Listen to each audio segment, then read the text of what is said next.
Je vous offre la possibilité de repartir riche comme Crésus, Monsieur Bond. Si je regarde bien la situation, au strict plan bancaire, la loi du nombre n'est pas à votre avantage. Eh bien, vous oubliez peut-être de prendre en compte mes ressources secrètes. Allô, ici Fouad Berlin sur le podcast des investisseurs qui voient grand. Bienvenue dans ce nouveau podcast 10M pour 10 millions d'euros, capital optimal de la magnifique position du Vachier. Je suis toujours dans une chambre PMR à Loco Hotel de Paris en compagnie de mon acolyte Hugo et d'un invité de très grande qualité. Très très content de recevoir un signe noir de l'immobilier, Robin Eldin. Bonjour à toutes, bonjour à tous, bonjour Robin. À mon tour de réitérer la bienvenue sur le podcast d'IM, parce que nous avons la chance d'avoir un investisseur immobilier au parcours exceptionnel, avec beaucoup de recul et de nombreuses années, et qui va nous faire l'honneur de venir partager à la fois son parcours, son retour d'expérience, ses conseils et sa vision sur le marché. Avant d'aller plus loin, n'oublie pas de candidater à Patrimoine Exponentiel pour disposer, enchaîner et rejoindre la communauté la plus bankable de France en suivant le lien dans la description. Tu peux également réserver un audit stratégique en one-to-one pour faire plaisir à Fouad de l'anglicisme, pour faire une analyse de ta... America, we fuck you. Merci pour la monétisation.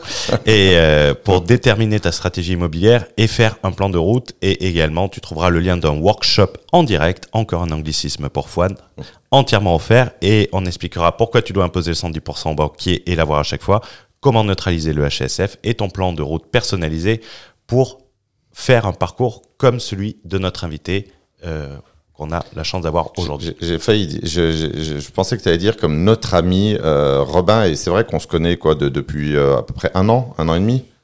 Exactement, bonjour à tous et bonjour Fouad, bonjour Hugo et bonjour à tous les auditeurs. Et bonjour Hugo, bonjour Robin. Bonjour.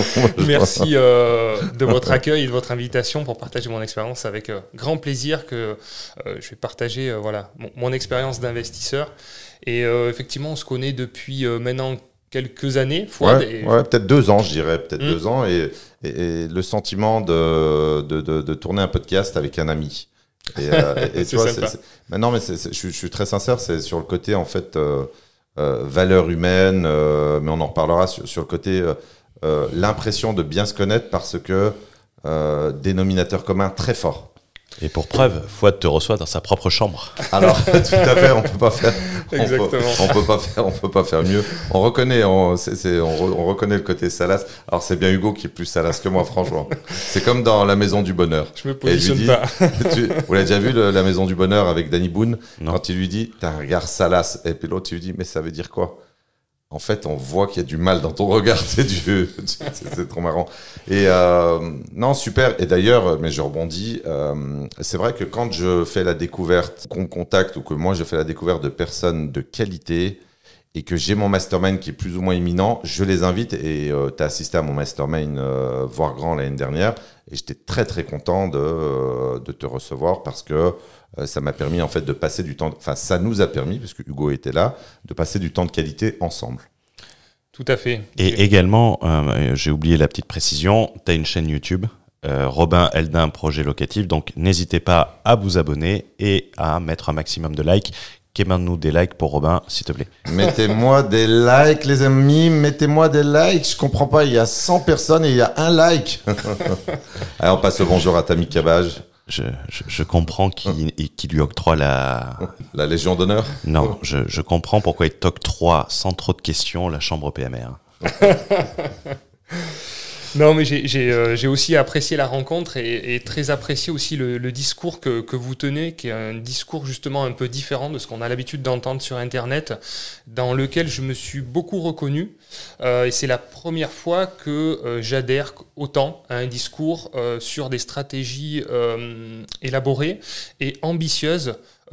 Contrairement à juste faire 1 ou 2 appartements et puis être bloqué par tout un tas de restrictions. Et plus on a appris à se connaître et plus j'ai découvert aussi tes compétences, aussi ton analyse approfondie dans laquelle je me reconnais par rapport à mon expérience. Et c'est vrai que dans ce que tu expliques, c'est les étapes que j'ai traversées au fur et à mesure des années et que tu as synthétisé avec justement un programme. Et donc, j'ai été ravi aussi de participer à ton programme de mentorat et d'intervenir. C'était une très belle expérience et avec justement des mentorés qui ont de belles ambitions. Et donc, ça fait plaisir, justement, surtout en cette période actuelle où on entend plein d'instabilité politique. Toutes les raisons sont bonnes pour ne pas investir. On en parlera. Et j'ai traversé quelques périodes. Tu comptes quitter la France ou pas, Robin? Putain, le plus beau pays du monde. Est-ce que tu comptes le... Alors, je te dis tout de suite, tu ne manges pas aussi bien à l'étranger qu'en France. Et encore moins en Allemagne. Alors, si tu veux venir à Berlin, tu es la bienvenue. Mais... On va poser une question à notre invité pour planter le décor. Expérience immobilier, tu as commencé l'immobilier quand et en cours actuel? Très bien. Alors, moi, pour me présenter, j'ai commencé à investir, donc j'ai 42 ans. J'ai commencé à investir en 2010 avec un bagage qui n'était pas le plus favorable pour lever beaucoup de fonds. J'étais aide-soignant de formation et avant ça, j'étais serveur, voilà, parce que mon père avait un restaurant d'été dans lequel je m'épanouissais parce que c'était très sympathique et dans une bonne ambiance. Mais c'est un métier qui est très frustrant parce que on sert des personnes qui profitent pendant que nous, on est au boulot. On est au boulot les week-ends, on est au boulot le soir. Et donc, cette frustration a grandi et dans ma tête, et ce qui m'a donné envie de trouver une idée, de m'extirper de ce statut dans lequel j'étais et ne pas rester enfermé pendant des années. Alors, juste pour préciser, en fait, parce que j'ai échangé avec un participant du Signe Noir sur... ton parcours et il n'avait pas compris ce que c'était que l'activité d'aide-soignant. C'est pas infirmier ou médecin, c'est vraiment, et c'est pas du tout dévalorisant parce que là-dessus, moi j'ai une très très grande estime auprès des gens qui ont une utilité sociale très forte, mais aide-soignant, malheureusement, ça paye très très peu. Je te laisse dire un mot là-dessus et je crois que tu m'as dit que tu as exercé quand même pendant 5 à 6 ans, donc c'est pas du storytelling à la Oussama Hamar. J'ai fait un stage de 15 jours en hôpital, j'ai été soignant. Non, là, c'est 5 à 6 ans. Et je te laisse... c'est vraiment du travail difficile au contact de personnes en difficulté, en maladie et sur une rémunération. Et on prend un peu de temps là-dessus parce que ça met en perspective la performance qu'il y a derrière. Donc, je te laisse rebondir là-dessus. Tout à fait. C'est un métier qui est très difficile, mais qui est nourrissant humainement. Et malheureusement pas financièrement, effectivement. Alors j'ai toujours aimé ma liberté, donc j'ai pris que des petits contrats et j'ai fait ça effectivement pendant au moins 6 ou 7 ans. Et la rémunération, c'est en bas de l'échelle, donc évidemment, je gagnais moins de 2000 € par mois.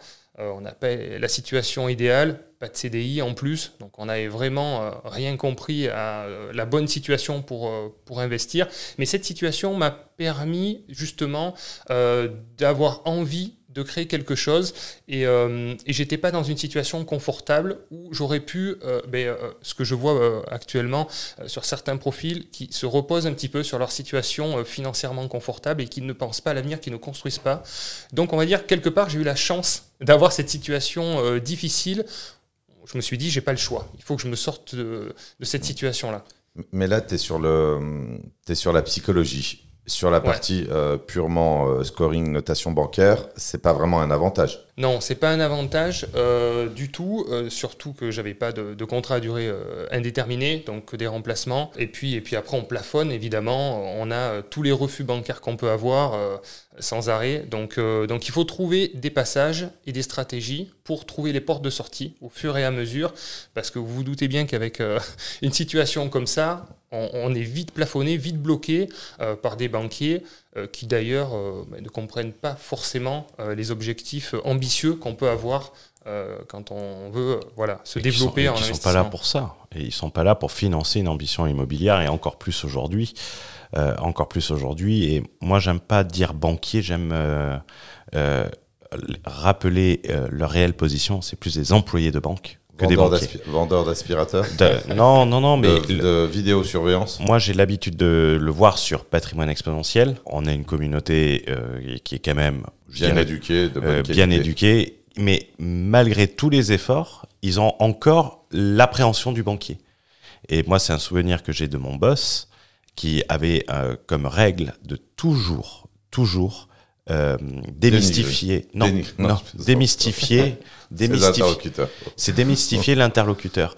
T'as raison. Et ça, c'était très important parce que j'ai eu la chance de voir des grandes personnes et avec des très très grosses situations, que ce soit des banquiers niveau Macron, tu vois, et qui avaient un poste j'avais fait des études pour atteindre ce poste, donc moi j'avais l'impression d'avoir César qui rentrait dans la salle et qui me disait mais arrête de les mettre sur un piédestal. C'est des vendeurs. Si je mets le stylo en bas du contrat et que je leur demande de se rouler par terre, pour le bonus qu'ils vont prendre, ils vont se rouler par terre avec une expression, ça avait fait beaucoup rigoler Fouad, mais tout le temps de rappeler la personne en face pour la démystifier, pour pas te laisser impressionner par le prestige. Par le titre. Le prestige du titre. Et Fouad utilise quelquefois ce terme, je le reprends sur le podcast sur le terme prestige. Est-ce que tu connais l'origine de prestige ? Non, pas particulièrement, non. Et l'origine de prestige veut dire imposture. D'accord. Donc tu vois le prestige le prestige de l'uniforme, le prestige de ça veut dire l'imposture. Mais c'est toujours d'actualité. Hein. Tu sais, il y a beaucoup de gens qui sont finalement dans une forme d'imposture sociale, de paraître. Ils sont très nombreux et les gens qui sont réellement dans le prestige au sens figuré du terme, on ne les voit pas. C'est un peu l'idée de les grosses fortunes ne s'exhibent pas. Pardon. Et là où je voulais rebondir également sur le propos de Robin qui dit que quand on a une situation avec une rémunération faible, on n'a pas d'autre choix de le faire. Et c'est très intéressant parce que moi je peux en parler avec ma situation précédente. J'avais un salaire et très gros salaire quand même. Confortable. On vivotait. Ma gueule ou quoi? Putain, mais tu ne veux pas admettre que tu es un enfant de la bourgeoisie, ce qui était mon rêve quand j'étais petit. C'était du travail. Non, mais t'avais une très très belle rémunération. J'avais une très très belle rémunération qui aurait. J'avais rien à envier à des docteurs. Et en même temps, pourquoi est-ce que j'insiste là-dessus? Parce que c'est très difficile de quitter, de laisser tomber une rémunération comme celle-ci. Ça demande du courage de se projeter et de dire j'ai une REM très très confortable et je l'abandonne. Très difficile psychologiquement. C'était plus les à côté qui étaient difficiles à abandonner. En plus, les à côté. Ouais, les à côté. T'avais la voiture fonction, t'avais des logements de fonction, t'avais ça va vite. Et la rémunération, elle était en net. Alors quand tu te dis tiens, je commence à générer la somme que je recevais, mais c'était pas la somme que tu recevais en salaire. En fait, il fallait générer 2 fois plus pour arriver au même chiffre. Mais c'est pas là que je voulais en venir. Je voulais en venir qu'aujourd'hui, beaucoup de gens avec des très très grosses rémunérations, notamment en profession libérale, tout ça, ne s'intéressent pas à l'immobilier parce que ils ont le confort de leur situation, actuelle. Je me suis jamais intéressé à l'immobilier avant parce que pour moi, j'avais un salaire. Pourquoi aller me faire chier pour 500 balles de plus et risquer d'avoir un mec qui paye pas le loyer et d'avoir de la charge mentale? C'est pas ça qui va me changer la vie. Pourquoi je m'intéresse plus aujourd'hui? Enfin, beaucoup plus, c'est pas difficile, tu me diras. Pourquoi je m'y intéresse plus? Parce que j'ai plus la sécurité du CDI. Même si les gens vont se dire, oui, t'es entrepreneur et tout ça. Non, mais ton business peut aller très bien. Il y a des cycles économiques, il y a des cycles, des choses qui évoluent. Et tu disais, tu vois, le métier à utilité sociale très élevée. Et je trouve bien dans l'IA que, en fait, l'IA va remettre la lumière sur ces métiers-là qui ne pourront jamais être remplacés. La main d'une infirmière qui tient celle du patient, elle peut pas être remplacée par ChatGPT. Par contre, celui qui va regarder quelque chose et qui va faire, tu vois, le consultant qui va dire ouais, peut-être il faut mettre une personne là, réduire là et refaire la chambre, lui pourra être remplacé. Tout à fait. Et ça, c'est quelque chose d'important. Et puis je pense que c'est des professions qui devraient s'en intéresser parce que quand on est habitué, je pense, à avoir des grosses rémunérations, on a aussi un train de vie qui va avec. Et les années passant, le libéral ou quand on est salarié à haut niveau, on échange quand même son temps contre une rémunération. Et au fur et à mesure des années, si on n'a rien construit et qu'on veut se dégager plus de temps et profiter un petit peu plus, c'est vrai que c'est bien d'y penser assez tôt pour capitaliser sur le long terme, parce que l'immobilier, c'est quand même du très long terme. Hein, on parle de 15, 20 ans, voire plus. Et donc, il est intéressant de s'en rendre compte avant qu'il soit trop tard. Donc, quand on a une bonne situation, on n'y pense pas parce que forcément, on a un bon salaire, tout va bien. Et puis, quand on a envie de calmer un peu le jeu, Si on n'a rien fait avant, c'est trop tard. Donc voilà, puis même pour la retraite, je trouve que c'est très bien quand on est une bonne situation de se dire, voilà, à la retraite, je vais pouvoir avoir le maintien du train de vie que j'avais avant grâce à l'immobilier. Voire supérieur. Voire supérieur, si on a bien fait les choses Très et supérieur. qu'on a accéléré comme il faut. On parlait de capitalisation pour rebondir sur ton, sur ton ambition, sur ce que tu as déjà fait. On part quand même, moi j'aime beaucoup cette notion que j'ai conceptualisée, parce que c'est vrai qu'on nous parle de mobilité sociale. Moi j'aime la mobilité sociale radicale, c'est-à-dire qu'on passe d'un extrême à l'autre. Tu es passé de quasiment de la position de smicard à la tranche des 0,1% des Français les plus fortunés. Donc on parle de gens qui ont un patrimoine supérieur à 8 millions d'euros. On parlait du capital amorti.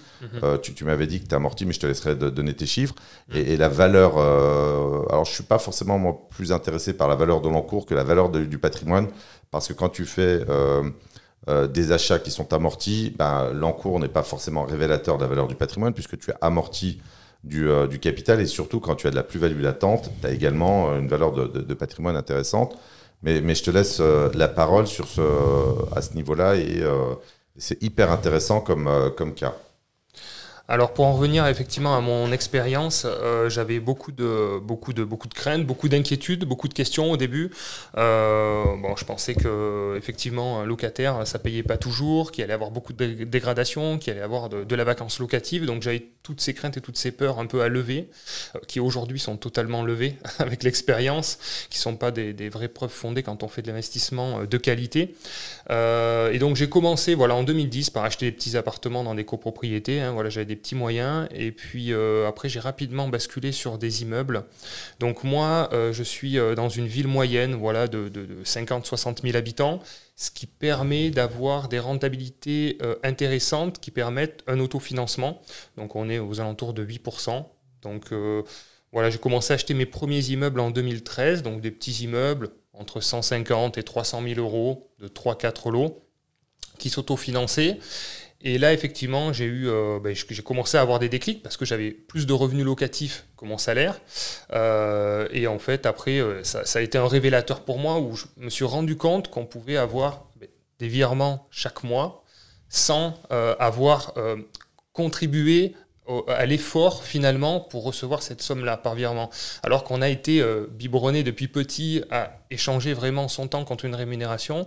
Et là, j'ai découvert un peu le Graal en me disant, mais tous les mois, le loyer tombait, et plus j'investissais, et en fait j'avais pas de loyer impayé, c'était bien là tous les mois, et donc ça m'a rassuré, et j'ai continué comme ça à investir. Alors évidemment il y a eu énormément de blocages financiers, on pourra en parler parce que je suis passionné aussi du financement bancaire, et ça c'est un point commun qu'on a aussi avec Fouad, et j'apprécie justement ton approche sur le sujet. Qui demande une grande expertise pour arriver à lever tous ces leviers qu'on rencontre. Il y a certaines choses qu'on peut partager, et puis il y a des stratégies vraiment très avancées, parle un peu de la ligne jaune des fois aussi, qui se partagent entre investisseurs aguerris ou en très petits comités, comme tu peux le faire dans tes mentorats. Donc moi, j'ai continué à acheter comme ça des immeubles sur mon secteur. Donc entre 300 et 500 000 euros. Et on va dire que jusqu'à une cinquantaine de lots, j'ai continué à travailler. À partir de 50 lots, on a la sensation d'avoir atteint la soi-disant pseudo-liberté financière, qui est en réalité pas vraiment une liberté, mais à partir du moment où on arrive à payer ses charges, on a l'impression d'être plus libre. Et là, effectivement, j'ai arrêté de travailler. Ma femme a arrêté de travailler aussi. Elle faisait quasiment le même métier que moi. Elle était aide médico-psychologique à l'hôpital. C'est des métiers très durs psychologiquement, avec une hiérarchie aussi de cadres qui mettent beaucoup de pression, émotionnellement très dur à vivre aussi. Donc, ça a été un premier déclencheur à ce moment-là, à partir d'une cinquantaine de lots. Et c'est à ce moment-là que j'ai créé une société qui permet d'investir sur toute la France, un réseau national qui s'appelle Projet Locatif, parce que je me suis rendu compte que certaines personnes ne passaient pas à l'action, parce qu'elles avaient des peurs, des craintes, des freins, et elles avaient envie de passer à l'action. Et donc je me suis dit, ce que j'ai fait pour moi, j'ai envie aussi de le faire pour d'autres. Et là, on a créé cette société qui fait ça au niveau national, avec des conseillers sur toute la France. Et c'est comme ça qu'on s'est connus aussi, Fouad. Tout à fait. Je ne sais pas si tu as donné le montant, comme les gens quand même. Enfin, moi, j'en fais partie. Oui, c'est on vrai, aime oui, les oui. chiffres, mais la valeur de ton patrimoine aujourd'hui. Alors, oui. Alors aujourd'hui, j'ai continué à investir. Alors en fait, c'est vraiment une courbe exponentielle parce que effectivement, moi, je me suis construit naturellement. J'avais pas les stratégies que tu as mises en place que je trouve très, très intéressantes. Et donc, je suis confronté à énormément de blocages. Donc maintenant, je suis aussi beaucoup associé avec d'autres personnes. Mais aujourd'hui, mon patrimoine brut est estimé entre 12 à 13 millions d'euros. En termes de loyer, j'ai à peu près 80 000 euros par mois de loyer. Donc moi, je fais beaucoup de locations nues, T2, T3, T4, un peu de commercial. Mais voilà, 150 lots. Pour donner, essayer d'être le plus précis possible. Donc ça fait grosso modo 900 000 euros de loyer par an. Et là-dessus, évidemment, tu as bénéficié également de l'âge d'or du prêt immobilier. Donc tu as des taux également faibles, mais pas que, parce que tu as continué tu as été très intelligent, je pense, évidemment, naturellement, comme les gens qui sont vraiment sur le long terme. Quand on a eu une augmentation significative des taux d'intérêt, tu as continué à investir. Et à la louche, tu dirais que tu t'amortis combien par an en matière d'amortissement du capital, donc de capitalisation. Et j'ai bien aimé, parce qu'on a échangé, on a pris le café ensemble. Tu disais, et moi, c'est marrant, je dis exactement la même chose. Alors, je dis pas que on est vraiment alignés. Qui c'est qui met cet argent de côté tous les mois? C'est impossible. Ah ouais, et c'est combien du coup le montant du capital amorti? Tu es à combien à peu près par an? 50 000 euros. 50 mensuels, 60 mensuels. Alors donc, voilà, 600 annuels. On est à peu près de l'ordre de entre 400 et 450 000 euros par an d'amortissement de capital. J'ai à peu près effectivement 55 000 euros de mensualité de prêt. Donc effectivement, c'est, le grand plaisir, c'est de faire son tableau de remboursement de capital tous les 6 mois et de se rendre compte de la somme avec laquelle on s'est enrichi. Juste qu'on revienne là-dessus, tu as 55 000 euros de mensualité d'échéance de prêt. Exactement. Donc tu es surendetté. En pourcentage, il faudrait voilà, tu vois, que ça dépasse. Non, mais Est-ce que ton taux d'endettement par rapport à celui de la France est beaucoup plus inquiétant? Alors c'est de la bonne dette. Oui, tout à fait, je pense. Mais quand on regarde sur l'amortissement du capital, grosso modo, je dis ça à la louche, sur 10 euros remboursés, il y a 1 ou 2 euros. Il doit y avoir 2 euros d'intérêt à peu près. Donc je pense que tu amortis peut-être à la louche peut-être 75% du capital, parce qu'il y a de l'échéance, parce que tu as de l'assurance d'essai invalidité. Tu as de la PNO, etc. Il y a des charges, mais l'amortissement, globalement, tu penses qu'il est de combien mensuellement? L'amortissement mais du capital, c'est ce que je viens de dire. En fait, c'est ça. C'est à peu près 400-450 000 euros par an de capital à rembourser. Ok, voilà. Super. Ouais. Donc sur 55 000 euros de mensualité, il y a entre 35 et 40 000 euros mensuels de remboursement de capital. Voilà. Alors, tu vois, c'est important parce que c'est pas évident pour tout le monde. Et, oui. Ça veut dire que tu épargnes exactement 450 000 euros par an. Et quand j'en entends certains qui sont des adeptes, on va dire, de la roulette russe ou du loto, et qui t'expliquent que l'immobilier, c'est l'ancien monde, mettre 450 000 euros par an de côté, même le PDG je pense qu'un PDG de multinationale en France, il ne les met pas de côté. Il a une imposition après sa rémunération, il y a train de vie et machin. Tu vas pas nous faire ton Olivier Roland là. Non, je vais pas faire l'Olivier Roland. Non, parce que lui, c'est l'inverse qu'il dit. Il prône une accumulation du capital par la fiscalité. Non, là, c'est une accumulation du capital sur levier bancaire. Mais non, j'insiste là-dessus parce que le montant, il est colossal. Et on a du mal parce que le problème, c'est que les gens sont dans la gratification immédiate et ils sont dans la gratification palpable. Là, c'est vrai que c'est de l'épargne forcée. Ça tombe pas sur ton compte, mais il y a un enrichissement direct de l'ordre de 400-450 000 euros par an. Et c'est beaucoup, parce que je sais que sur Internet, on entend tout. On peut gagner des milliards facilement. Tout le monde vise la billion dollar compagnie. Mais revenons quand même au niveau comment dirais-je, allez, occidental. 400, 450 000 euros par an. Aujourd'hui, qui sait qu'il y a un taux d'épargne, qui a une épargne en valeur absolue de ce montant? Moi, je pense qu'il y a très peu de monde. C'est possible. Puis je suis quelqu'un qui a du mal justement à épargner vraiment. Donc en fait, ça fait une épargne forcée, comme tu dis. Et c'est ce que j'aime bien dans votre discours et ce que j'ai vraiment apprécié dans le podcast, c'est vraiment ce discours de capitalisation. Et pour moi, l'immobilier, l'effet d'enrichissement, c'est sur la capitalisation et c'est pas sur le cash flow vraiment qui est promu sur Internet, qui fait rêver. Et surtout que ça pousse à faire des erreurs, le cash flow. Exactement. Tu vois, par exemple, tu fais de la location nue. La location nue, si tu faisais la location meublée, le cash flow pourrait être un peu plus important. Par contre, de la location nue, le locataire reste plus longtemps. Bien sûr. Donc, c'est moins de charges à gérer. Une location meublée, les mecs, ils changent tous les ans. En moyenne, oui. Tandis qu'une location nue, c'est quoi? C'est 3 ans? J'ai pas les stats, mais déjà, le bail est de 3 ans. Exactement. Et les gens, le problème, c'est qu'ils rentrent aussi dans une escalade d'engagement. Avec leurs meubles. Oui, et ça fait chier de faire un déménagement. Ouais. Bien sûr. Moi, c'était la vision long terme. Depuis le début, c'était de pas forcément me créer un autre boulot. J'avais besoin d'être rassuré. Et pour être rassuré, j'ai acheté des biens dans lesquels je me verrais vivre, en fait. Des bons appartements, assez bien placés, du parking, du garage. Voilà, même si j'avais moins de rentabilité, mais au moins, je voulais être sûr de louer avec des locataires qui restent longtemps.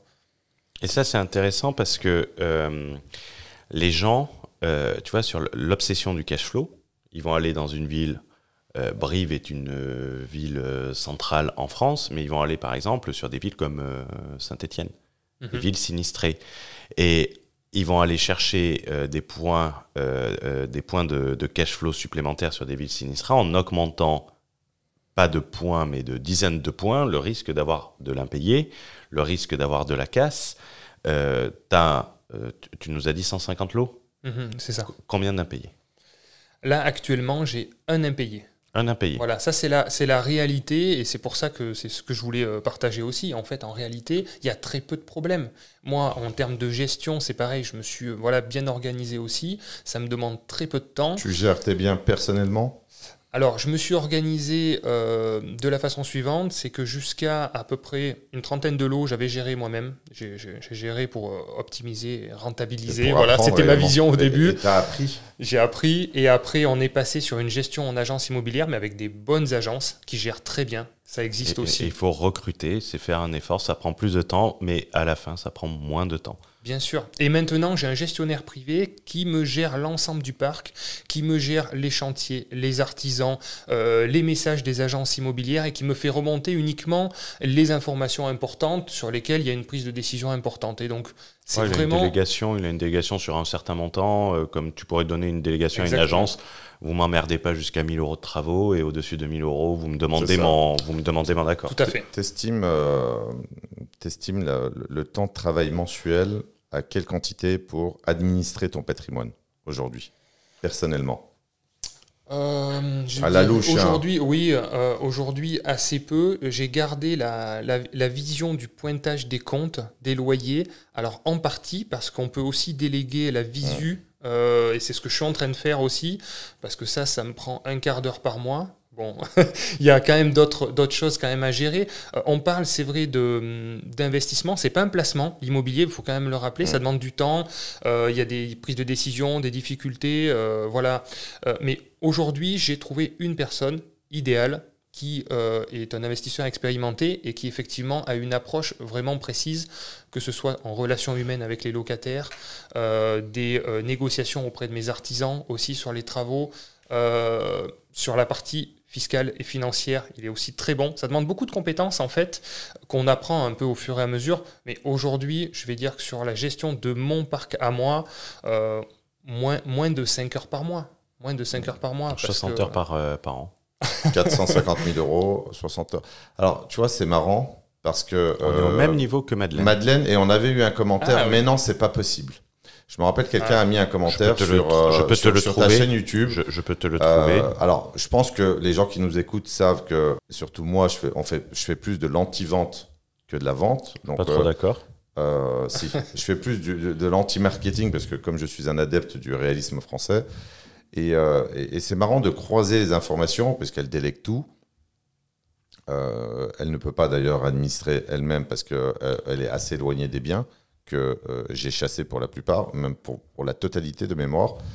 Donc tu vois, c'est exactement la même quantité de travail pour administrer un patrimoine qui n'est pas très loin du tien. D'accord. Mais franchement, dans mon expérience, en fait, en termes de difficulté, quand on achetait des bons biens, et c'est pour ça que j'aime bien ton discours aussi sur des biens patrimoniaux qui vont capitaliser, c'est qu'on va après avoir une passivité de gestion beaucoup plus importante. Donc moi, dans mon expérience, effectivement, de loyer impayé, j'ai eu très peu de loyers impayés. J'ai jamais eu de dégradation. On pourrait croire que les locataires dégradent les logements. Moi, ça m'est jamais arrivé. J'ai jamais eu de grosses dégradations, de gros problèmes. Et en termes de vacances locatives, je vais pas dire que j'en ai pas eu, mais tellement peu que ça représente moins de 1% en fait. Est-ce que tu as toujours remboursé tes mensualités? Bien sûr. Je mets un point d'honneur à surtout vérifier que le solde du compte soit toujours en positif. Non, bien sûr, mais alors j'ai mal formulé ma question. Est-ce que les loyers ont toujours suffi, vacances locatives comprises, impayés compris, très faibles, est-ce que ça a toujours suffi pour rembourser les prêts? Bien sûr, largement, évidemment. Et je suis même encore aujourd'hui, après 15 ans, surpris quand je pointe 150 loyers qu'il n'y ait pas d'impayés. J'en ai un en ce moment, ça fait 3 mois. Sur une moyenne, techniquement, sur une moyenne nationale, tu devrais être à entre 4 et 5 impayés. Ouais, c'est ça. Et ça, c'est important. Là, je vais reprendre le commentaire de Monsieur Chocomix. Par contre, alors en revanche, pardon, il est très bien écrit. Il met souvent des commentaires très positifs, donc c'est une objection quand même à traiter avec beaucoup de pédagogie. Je le lis tel quel. C'est pas sur le hater. Hein. Ouais, on avait intitulé 400 000 € par an d'amortissement de capital pour 30 heures de travail par an. Et il dit la charge de 30 heures par an est totalement fausse. Faut pas dire n'importe quoi. Rien que réunir les pièces comptables, faire le bilan, ça prend au bas mot 15 heures par an, plus tout l'aspect gestion immobilière. Une journée par mois, soit 100 heures par an, me paraît être un minimum en rythme de croisière. Que répondrais-tu à ça? Alors, en fait, quand on est bien organisé, on peut arriver vraiment à tout optimiser. Moi, tout est sur des drives, par exemple, pour les factures. Mon comptable est connecté en ligne pour faire les bilans. Non, franchement, évidemment, ça peut prendre un peu de temps, mais ça reste de la gestion. Toute cette partie-là peut être déléguée. Ce qu'il faut bien comprendre, c'est quand on est un investisseur avec des ambitions fortes, il faut se concentrer sur son activité d'investisseur immobilier, sur la valeur ajoutée, et pas sur la gestion. Et c'est l'erreur que font beaucoup d'investisseurs qui plafonnent et qui, pour certains, arrêtent d'investir, c'est qu'ils deviennent des gestionnaires. Ce qu'on veut, nous, en tant qu'investisseurs, c'est trouver des biens et les faire financer. On veut du cash. C'est important parce que, et tu vois, je pense que ça, moi j'aime bien parler des biais du cash flow. Et je considère que ça fait partie du biais du cash flow. Pourquoi du biais du cash flow? Parce que tout simplement, la personne, pour augmenter son cash flow, qu'est-ce qu'elle va faire? Elle va le gérer lui-même, elle va limite faire la comptabilité elle-même avec un truc en ligne, elle va faire les entrées, les sorties, elle va réunir toutes les pièces comptables. Ça me fait penser, moi j'ai 2 sociétés personnellement dans 2 pays différents. La comptabilité est avec de la TVA transfrontalière, avec des justificatifs différents, avec des langages, des langues différentes, des règles différentes. Dans un pays, je suis par exemple en TVA trimestrielle, dans l'autre, je suis en TVA mensuelle, et des régimes très différents de déduction de charges et tout ça, d'amortissement, vraiment très différents. La comptabilité me prend 10 minutes par mois, et elle me prenait beaucoup plus de temps avant, quand j'attendais la fin du mois, tu sais, pour aller chercher les factures pour les envoyer. Et aujourd'hui, j'ai un simple email professionnel, tu vois, comptabilité. Dès que je reçois un mail, je transfère dessus. Le comptable y a accès. Quand je reçois je paye l'hôtel par exemple, il m'envoie la facture sur le mail. Je transfère immédiatement sur le drive ou sur le mail. Et à la fin, la seule chose que j'ai à faire, c'est comme toi, j'ai un Notion où j'ai toutes les dépenses, qui est un automatisme avec la banque. Donc, à chaque fois que j'ai une dépense, un prélèvement sur la société, ça me met sur le Notion.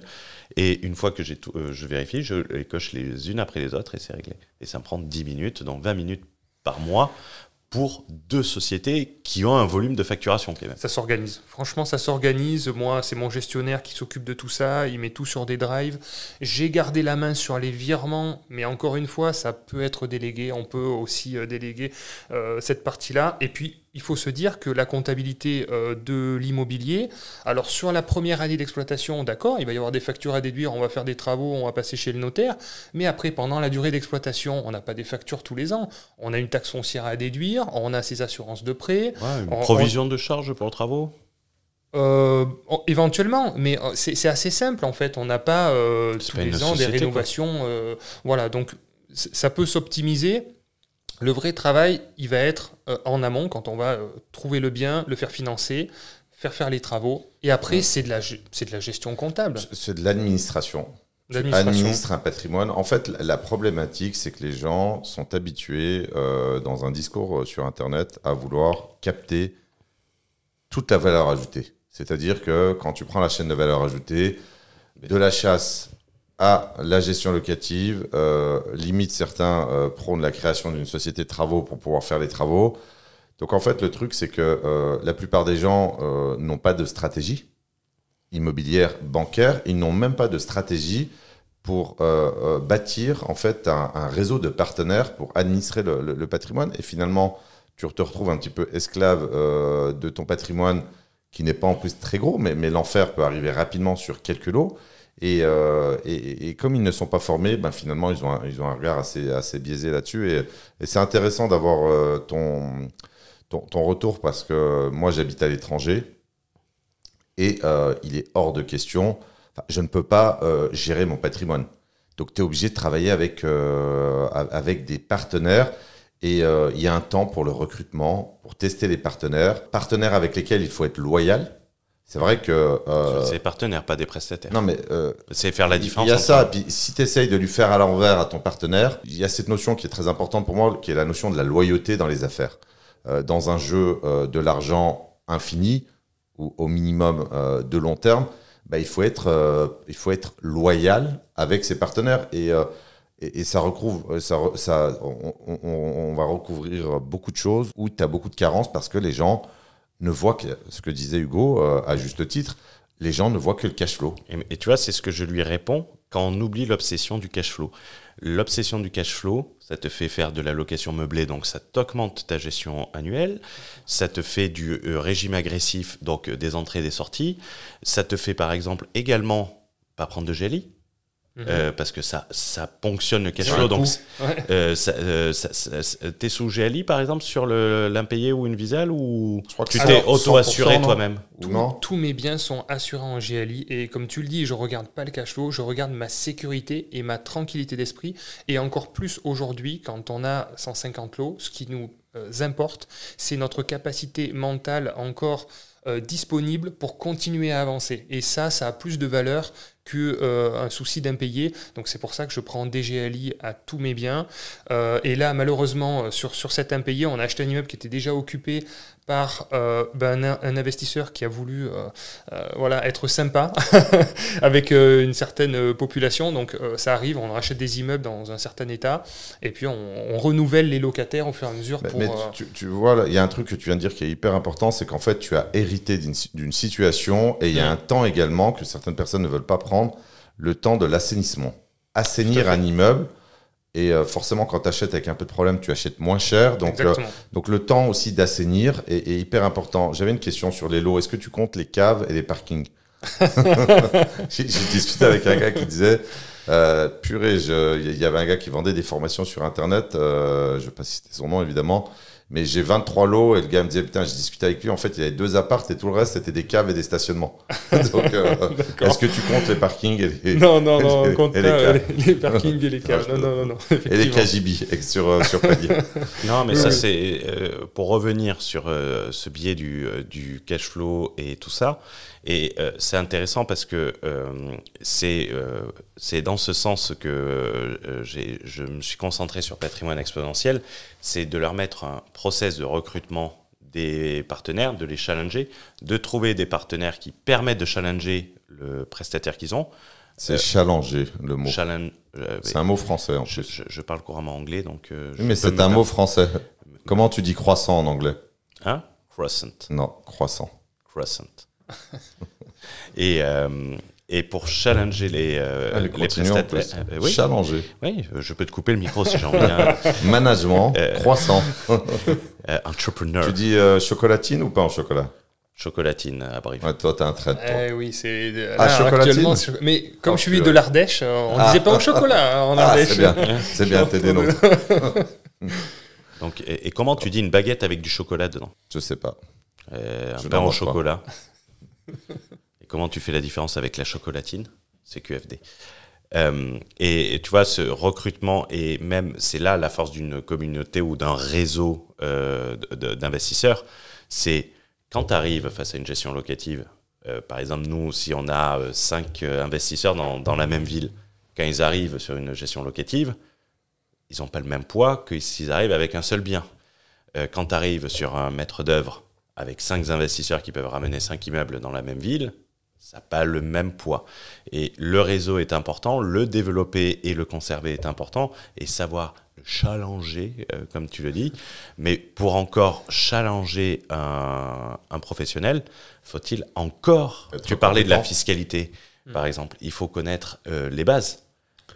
Si quelqu'un te fait une offre d'achat, tu vas voir un avocat qui te fait une offre d'achat qui n'a rien à voir, par exemple, dans une situation où tu rachètes un immeuble qui est loué, tu vas faire attention à certains points et faire très attention à certains points. L'offre d'achat que tu vas utiliser va être totalement différente, tu vas l'adapter à la situation, qui peut te donner en plus un avantage. Puis un avocat qui n'est pas un investisseur ne peut pas faire une offre d'achat pointue d'investisseur. Je sais que moi, mon offre d'achat est impressionnante parce que elle est, comment dirais-je, elle est très maligne et elle permet aussi de conserver en fait la main sur le bien en cas de tentative de vendre plus cher, parce qu'il y a des vendeurs aussi qui ont cédé un prix. Je ne sais pas si ça t'est déjà arrivé, parce que quand tu fais une affaire, Si, ça m'est arrivé. ce qui t'embête, c'est qu'en fait, on t'explique que non, finalement, il ne veut plus vendre. Il y a quelqu'un qui a fait une meilleure offre.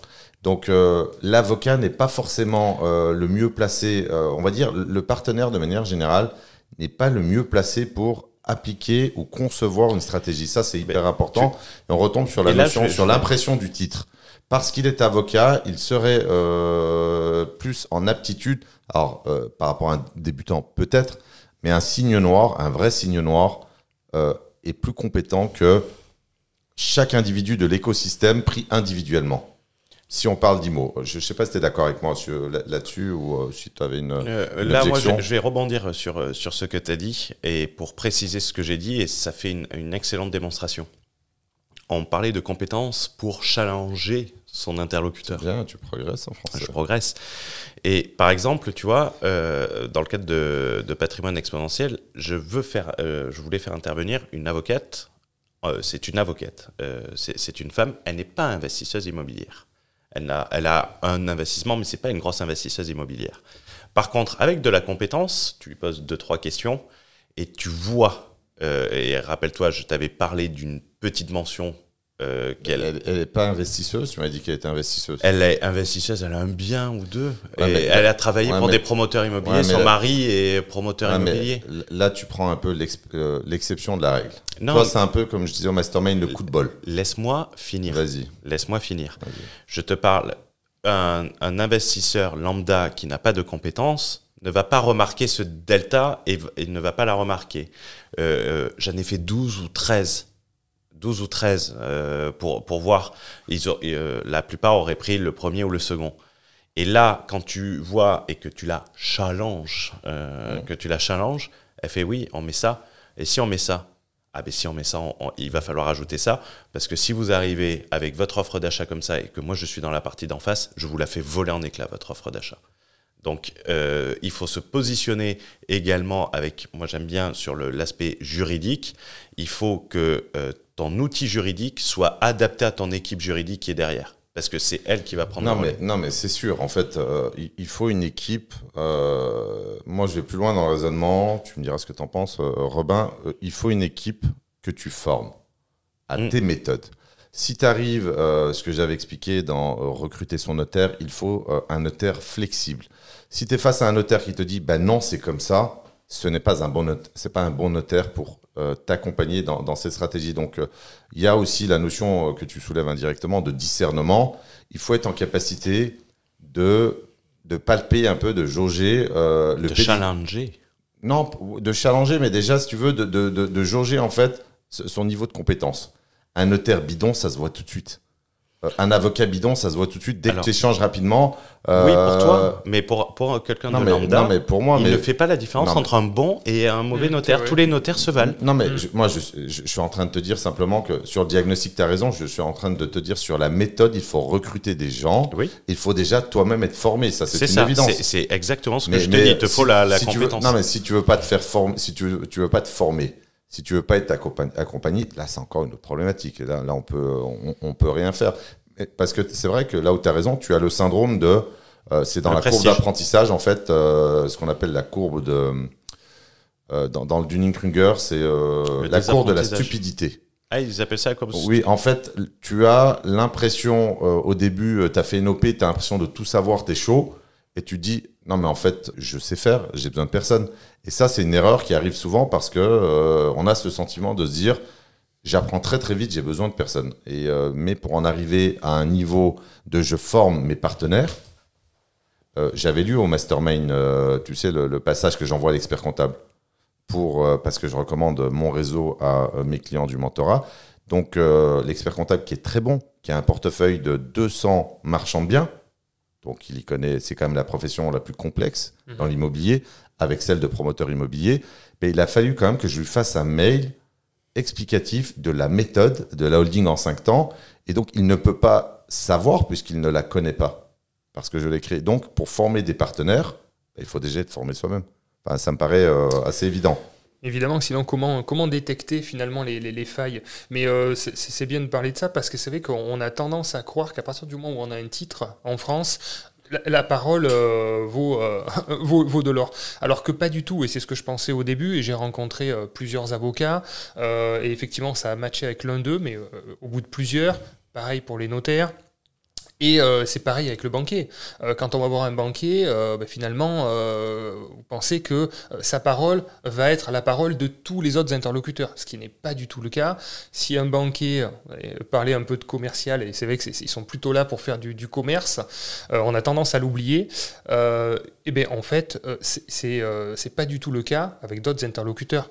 Donc voilà, il faut changer un petit peu effectivement notre façon de penser, de voir les choses avec les diplômes et les titres, et se faire sa propre analyse soi-même, se faire confiance à soi-même, en ses capacités à porter le projet. Et moi, c'est ce qui m'énerve un peu avec les banquiers, c'est que c'est nous qui supportons le risque, c'est nous qui empruntons les sommes. Et ils ont une garantie. Et ils ont une garantie en plus, et c'est eux qui décident. Voilà, c'est eux les décideurs. Donc voilà, il faut se responsabiliser. Ils risquent un peu tu vois, j'avais expliqué lors d'un workshop en ligne pour utiliser un anglicisme.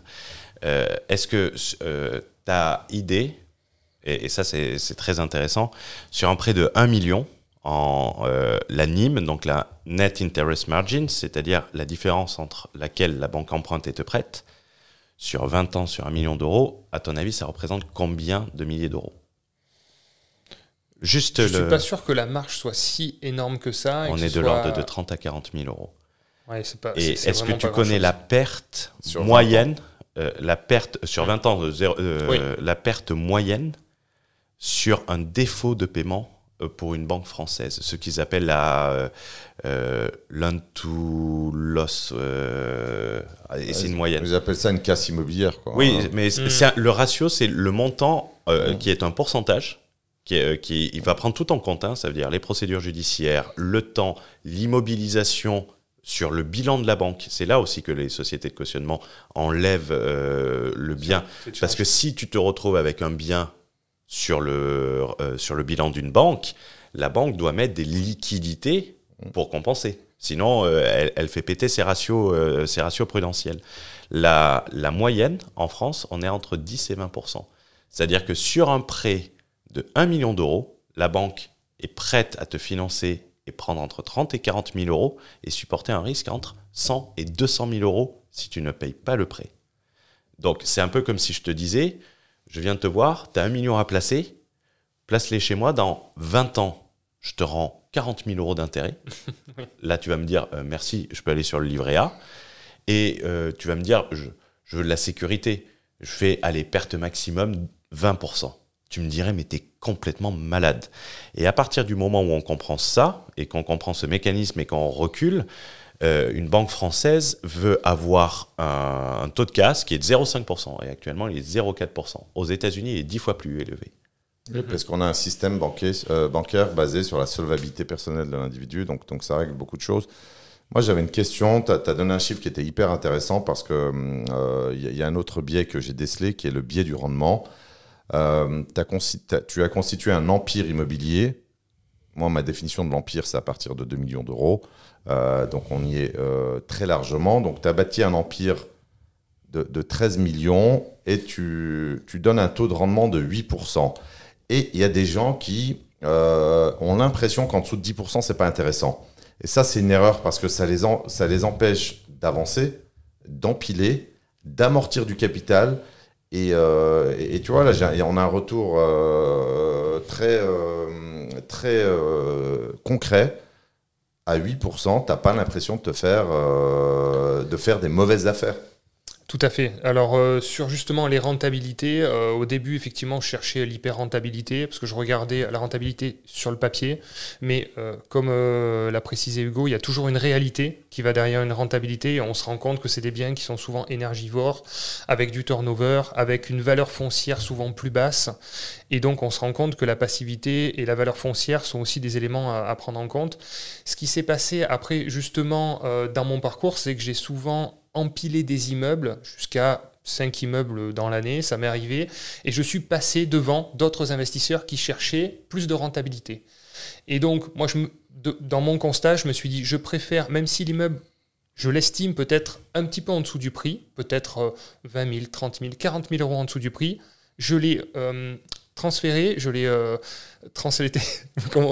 je l'ai transmis plutôt en vision de capitalisation. Combien de temps je vais capitaliser pour absorber ce surfinancement, entre guillemets. Et c'est super intéressant ce que tu viens de dire, parce que le fait de ne pas être obsédé par le cash flow, le rendement, le rendement, ça te fait passer devant des investisseurs sur des opérations qui restent intéressantes, complètement, qui restent intéressantes que eux vont ignorer.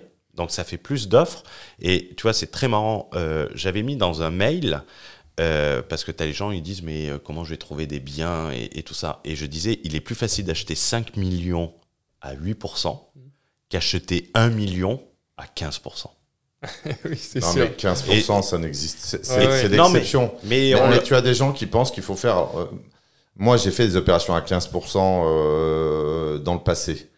Mais ce n'est pas les meilleures opérations que j'ai pu faire. Je l'avais déjà dit, ma meilleure opération est à 2% de rendement. Donc en cash flow lourdement négatif. Et ce que j'aime bien, moi, sur nos échanges, c'est que déjà, tu as une règle, tu vends quasiment pas. J'ai rien revendu, sauf à moi-même, éventuellement. Oui, on en parlera. Tu as fait un OBO. Donc, hyper intéressant, mais tu ne revends pas. Donc, tu es vraiment dans une logique d'accumulation du patrimoine, d'accumulation du capital par le biais de la capitalisation bancaire et 8%. Alors, tu vois, j'ai un élève que j'essaye un petit peu d'éduquer là-dessus parce qu'il m'a refusé un certain nombre de chasses. Parce qu'il a une expérience sur un rendement beaucoup plus élevé, mais sur du rendement entrepreneurial, c'est-à-dire qu'il a fallu bosser avec un petit peu de risque juridique. Et moi, je suis très averse au risque juridique et fiscal, pas au risque commercial. Et donc, je lui avais dit, tu sais, l'objectif, c'est d'empiler, d'emboîter le pas, d'enchaîner. Donc, attention à, là, concrètement, quand ça paraît théorique, quand je parle de biais psychologique du rendement. Mais là, je trouve que toi, tu as un exemple très concret sur exactement ce qu'il faut faire. Alors, j'ai eu beaucoup d'investisseurs qui, après coup, m'ont recontacté. Ah, ben, c'est toi qui as acheté le bien. Oui, c'est moi qui l'ai pris. Et en fait, quand on regarde en termes d'amortissement, ce qu'on perd, même si on perd 20, 30, 40 000 euros, souvent, ça s'absorbe entre 6 mois à 1 an. Donc, je me dis, quand on emprunte sur 20 ans, pour des biens qu'on va peut-être garder à vie, qu'on va transmettre à nos enfants, 1 an, c'est quoi? 6 mois, c'est quoi? C'est rien du tout, en fait. Donc, C'est plutôt cette vision-là qui m'a permis d'enchaîner, et même des biens jusqu'à 7%. On arrivait, alors suivant les taux d'intérêt effectivement qui sont remontés, il fallait un petit peu plus de rendement pour être flat, mais moi l'idée c'était d'être flat, en équilibre financier et de capitaliser. Et encore une fois, on parlait tout à l'heure, j'ai pas répondu complètement à ta question, Fouad, sur j'ai continué à investir malgré la remontée des taux. Et effectivement, c'est encore une vision que certains investisseurs n'ont pas. Ils regardent le taux d'intérêt. Mais le taux d'intérêt, moi je m'en fous complètement en fait. Ce qu'on regarde, c'est ce qu'on capitalise. Alors on va peut-être un petit peu moins capitaliser, mais c'est des effets de levier. C'est la banque qui va financer le bien, c'est les locataires, les revenus locatifs qui remboursent. Donc j'ai continué à investir pendant cette période de forte inflation de taux. J'ai une question justement pour rebondir sur ce que tu disais. Tu es sur beaucoup d'apports sur tout ton parc immobilier aujourd'hui. Est-ce que tu es sur beaucoup d'apports ou très peu ou pas d'apports? En étant aussi intelligent, sans rentrer dans les détails, parce que évidemment on s'est aperçu naturellement que un signe noir utilise à peu près les mêmes techniques bancaires. Exactement. Après, plus ou moins conceptualisées, peu importe, mais sur une base. Tu es sur beaucoup d'apports. Faible, pas d'apport, je ne vais pas aller dans l'apport négatif, mais c'est déjà. Tu vois, ça te parle, l'apport négatif. Oui, bien sûr, il y en a évidemment. Qui disent, je ne comprends pas, tu vois, normalement le cerveau il bug. Oui, mais non, comment mais un apport peut être négatif? sûr, évidemment. Mais c'est quoi ta position, ton retour réel là-dessus sur les 13M? Sur le dernier prix. Peu importe. Moi, ce qui m'intéresse, c'est la globalité pour avoir quelque chose de significatif et pas rester dans l'exceptionnel ou dans le marginal. Là, si je peux permettre de faire une remarque, Fouad, tu as commencé en 2010 Exactement. de mémoire, c'est-à-dire après la crise de 2008, donc pas le meilleur moment. Donc tu as vécu plusieurs cycles. Mais le cycle, moi je dirais qu'il y a eu 3 périodes dans ça. Il y a eu 2010-2015, 2015-2019, 2016-2021. 2021 qui a été l'âge d'or, ce que tu appelles l'âge d'or du crédit. Il y a eu 2021-2023 et après il y a après 2023. Donc c'est très équilibré. Il a plusieurs. J'ai vécu plusieurs phases. Voilà, il y a la phase tu vois, difficile. c'était une question fast, que je. Oui. Et puis une autre période un peu plus difficile. Donc du coup, je pense qu'on a une belle moyenne. Et c'est quoi ton retour là-dessus J'ai continué d'investir depuis 2010 jusqu'à encore aujourd'hui, où là, il y a vraiment une très bonne période pour investir. En fait, l'avantage de l'immobilier locatif, c'est qu'il passe très bien toutes ces périodes de crise à partir du moment où on n'a pas besoin de revendre. Quand on achète de l'immobilier locatif, c'est sur du long terme, enfin, en tout cas c'est ma vision, c'est pour capitaliser sur du long terme. Donc effectivement, il y a des fluctuations de valeur vénale de prix qui peuvent osciller un petit peu, mais qui ne sont pas des variations. C'est pas la crypto. C'est pas la bourse, c'est pas la crypto. Et donc en fait, tant qu'on ne revend pas, on n'a pas perdu déjà, mais qui s'adapte très bien au marché. Donc la période de forte augmentation des taux d'intérêt, il y avait beaucoup moins de concurrence, beaucoup moins d'investisseurs, on a eu des négociations plus importantes. Et c'est là où j'ai fait mes meilleures affaires. C'est pendant les taux qui étaient assez élevés que je suis en train de renégocier, puisque j'ai continué à investir avec des taux à 4,5. Donc là, on arrive sur des taux à 3, 3,2. Donc on ne va pas tarder à arriver sur des phases... On a un 2,99 avec certaines caisses régionales du Crédit Agricole. 2,99. D'accord, c'est les meilleurs taux qui se pratiquent en ce moment. J'ai 2 clients là, qui, la semaine dernière, m'ont sorti des offres de prêt. On a chassé sur un nouveau secteur et là, super banquier, un peu signe noir, 2,99 en taux nominal pour l'effort pour choper le client. On a réussi à faire mieux. Mais il y a quelque chose qui ne compte pas, c'est que c'était un employé d'un bancaire, parce qu'il est à 2,79, 2,80 sur 2 offres très récentes. Là, c'est non-secteur bancaire. Mais du coup, ton avis là-dessus, sur l'apport pour continuer, donc oui, je vais répondre sur l'apport, mais pour continuer le raisonnement des différents cycles de ce que j'ai vécu en 15 ans, c'est que l'immobilier locatif s'adapte bien. Pourquoi ? Parce que quand il y a moins d'acheteurs, les taux remontent, effectivement, il y a moins d'acheteurs pour leur résidence principale, donc c'est une population qui reste locataire, effectivement, et donc plus de demandes locatives, moins d'investisseurs, moins de logements disponibles, ce qui fait une augmentation des prix de la valeur du loyer. Et donc ça, moi je l'ai vécu, ça a augmenté dès que les taux montaient, les loyers augmentaient, les prix baissaient un petit peu, mais au final on garde sur le long terme, donc ça remonte. Et sur le long terme, l'immobilier ne fait qu'augmenter si on a bien acheté. Donc je trouve que toutes les périodes sont bonnes pour investir, à partir du moment où on utilise l'effet de levier intelligemment. Et bien sûr, je l'ai utilisé, je pense, intelligemment, parce que je n'avais pas les moyens de mettre de l'apport dans toutes mes opérations. Bien évidemment, donc on a utilisé des stratégies, qu'on connaît en commun aussi. Signe noir, voilà, créativité bancaire. Exactement. Compréhension bancaire, je dirais, parce oui, que c'est sûr. comprendre la bien banque sûr. et c'est s'adapter aux attentes de la banque. Exactement. Moi, c'est ce que j'aime bien dire sur PX, c'est la banque, elle va pas s'adapter à toi. Donc c'est à toi, et encore plus aujourd'hui. Et c'est pour ça que je voulais assister sur le après 2023, parce que en 1er janvier 2023, les recommandations du HCSF sont devenues des réglementations, avec c'est 2023 R, donc en juridique sur une circulaire, R veut dire réglementation. Tu vois, par exemple, sur la prise en compte des revenus locatifs qui étaient laissés à la discrétion du banquier avant. Ça a été normé après. Ça a été normé. Aujourd'hui, c'est réglementaire. Tu ne peux pas le faire. Avant, le banquier avait beaucoup plus de marge de manœuvre. Aujourd'hui, tu es obligé, au travers de l'ingénierie, de lui donner les marges de manœuvre pour qu'il puisse avoir les mains libres. Mais il n'a plus autant les mains libres qu'avant.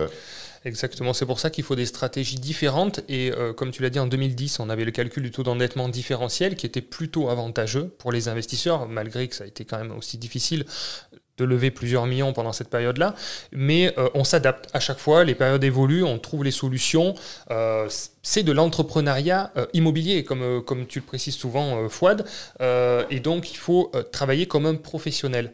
Et la difficulté qu'on rencontre dans le milieu bancaire, c'est qu'on est souvent mis en relation avec des interlocuteurs qui traitent avec des particuliers. Tout à fait. Moi, j'aime ça. Personnellement, j'aime ça.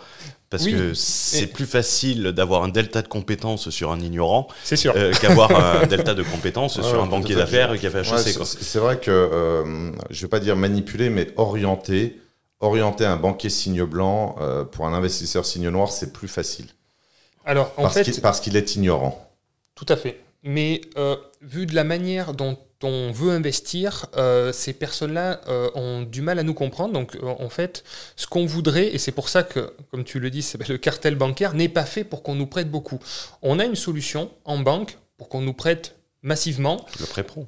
Voilà, des prêts professionnels, mais traités avec des conseillers spécifiques, marchands de biens, promoteurs, qui ont des grosses délégations, qui peuvent signer plusieurs millions d'euros assez facilement. Mais ce n'est pas des conditions qui nous conviennent en tant qu'investisseurs long terme. Particulier professionnel. Parce que tu as du 15 ans, du 20% d'apport. Mais tu vois là Exactement. Les durées sont courtes, c'est plutôt du 15 ans, c'est 20-30% d'apport. Des taux d'intérêt plus élevés. Exactement. Et les gens, et tu vois, c'est très marrant parce que les gens ignorent cette distinction entre le financement particulier et le financement professionnel. Et généralement, et tu vois, je le vois moi sur j'en passe des appels, des candidatures, les gens se présentent, s'adresse à une banque particulière comme si elle était une professionnelle en espérant avoir les conditions du particulier. Et ça, c'est super. Ils vont te présenter le dossier, ils vont te faire un dossier, mais qui ne correspond pas du tout à la banque. Avec des tableaux extrêmement développés, etc. Et le conseiller, finalement, non seulement il s'en fiche, mais en plus, il n'a pas les compétences pour lire un plan de trésorerie. On est à la limite du prévisionnel. Donc ça marche pas. Mais tu as dit un truc hyper intéressant. Qui renvoie à une compétence cognitive. On est des particuliers professionnels. En fait, il y a une mutation. C'est pour ça que j'aime cette conceptualisation du champ lexical, parce qu'on comprend mieux. Un signe noir ne doit jamais montrer que c'est un signe noir. Il doit ressembler à un signe blanc, mais blanc immaculé. Et tu vois, c'est quasiment de la littérature, mais derrière, il y a de l'ultra-opérationnel. Et toi, tu n'arrives pas chez le banquier pour l'impressionner. Parce que tu sais que lui, il est à 2 000 euros par mois, que l'unité de compte en millions d'euros fait peur, et qu'il a l'habitude de traiter toute la journée que des dossiers de signes blancs. Et là, il a un événement totalement imprévisible qu'il ne sait pas traiter, qui est la définition même du signe noir selon Taleb. Donc tu vois, j'aime bien j'arrive à imaginer évidemment, pour en arriver là où tu en es, tout le comportemental, toute la cognition que ça exige pour être un particulier professionnel, comme tu l'as dit si bien. C'est beaucoup d'éléments à amener. Il y a aussi beaucoup d'humains. Le relationnel aussi est très important, mais c'est beaucoup de stratégies et en fait c'est ce que tu expliques. Il faut répondre à la demande de la banque. Il faut arrêter de forcer le chemin en se disant ben non, j'ai une bonne situation, j'estime que j'ai une bonne situation, pour moi on devrait me prêter. Non, il faut comprendre la banque, comprendre ses attentes et puis rentrer dans ce système qui, qu'on le veuille ou non, autorise ou n'autorise pas le banquier à nous prêter. Les banquiers, malgré leur bonne volonté, moi j'ai rencontré énormément de banquiers. Sur pied main liée. Exactement. Ils voulaient me prêter, ils voulaient vraiment me prêter, mais ils ne pouvaient pas, ils n'avaient pas la possibilité de nous prêter. Parce que ça reste un algorithme, c'est l'ordinateur qui décide pour beaucoup, et ils ne peuvent pas franchir le pas. Donc il faut essayer de rentrer dans les bonnes cases, parler le discours. Bâtir son profil. En ce moment, et les périodes ont évolué. Aujourd'hui, ils regardent certains éléments qu'avant, ils regardaient un petit peu moins. L'épargne, effectivement. De plus en plus importante, en fait, l'épargne. Exactement. L'épargne visible. Exactement. Et l'épargne, comme vous le précisez dans le podcast, en nom propre, l'épargne d'entreprise n'est pas du tout considérée de la même façon comme de l'épargne personnelle. Elle produit l'effet inverse, parce que ce que je dis aux gens, est-ce que tu as déjà vu un signe blanc, investisseur, avec une holding, avec de l'argent dedans, avec des montages plus ou moins complexes? Ça n'existe pas. Et donc, il faut rester dans les caractéristiques des paramètres du scoring bancaire du signe blanc. Mais du coup, sur l'apport, tu n'as pas répondu, comme je suis sur l'écoute attentive. À la louche, alors, on a toujours le fonds de roulement. Il faut le fonds de roulement. On n'est pas dans des stratégies de kamikaze, mais grosso modo, quel est ton pourcentage d'apport sur la constitution de cet empire immobilier? Effectivement, aujourd'hui, encore plus qu'avant, l'apport est exigé par les banques. Donc, on est de l'ordre de 10% par opération à chaque fois. Et après, certaines stratégies permettent d'optimiser cet apport. Donc, l'apport effectif exigé, tu as raison, souvent c'est frais de notaire. Exactement. Plus, en fonction des banques, 5 ou 10%, mais certaines banques vont dire, OK, frais de notaire et frais de dossier. Et en effectivité, tu es sur quel pourcentage à peu près? 0. J'ai jamais mis d'apport dans mes opérations. J'ai vu ton sourire de coquin. J'ai jamais mis d'apport dans mes opérations. On trouve toujours des solutions avec des stratégies pour... Il y a de l'ingénierie juridique et bancaire, évidemment. Donc, exactement. Donc pas d'apport parce que tu es bon. Mais j'aimerais sur les 13M, et attention, pas d'apport, ça veut pas dire pas d'épargne. Voilà, c'est ça que je voulais te le dire, parce que on l'avait dit en amont. Les gens confondent 110% et investir sans argent. Alors, on peut expliquer pourquoi l'épargne est importante? Alors, l'épargne, encore plus aujourd'hui, et on a des retours qui sont quand même assez concrets, et certaines caisses régionales du Crédit Agricole vont demander l'équivalent de 24 mois d'épargne. Et c'est de mensualité de crédit en équivalent épargne. Et ça a été fait en retour de 3 membres, sur place. L'épargne, en fait, il faut comprendre, et ça, c'est la compréhension de la banque dont tu parlais. Je reprendrai une expression de mon boss qui était exceptionnelle, qui disait « Une banque est une joueuse d'échecs, pas de poker ». Donc déjà, si tu essaies de la bluffer, tu n'y arriveras pas. Tu dois prédire ses coups et savoir quelle réaction va entraîner ton action. Si tu bouges à droite, la réaction sera différente que si tu bouges à gauche. Si tu introduis un document, la réaction va être totalement différente selon de comment tu l'introduis. Et même sur des très gros financements, en centaines de millions d'euros. Donc, moi, je lui avais dit, jamais ça passera. Jamais. Et il suffisait de taper sur Google. Il fait, mais tu penses qu'ils savent taper sur Google ?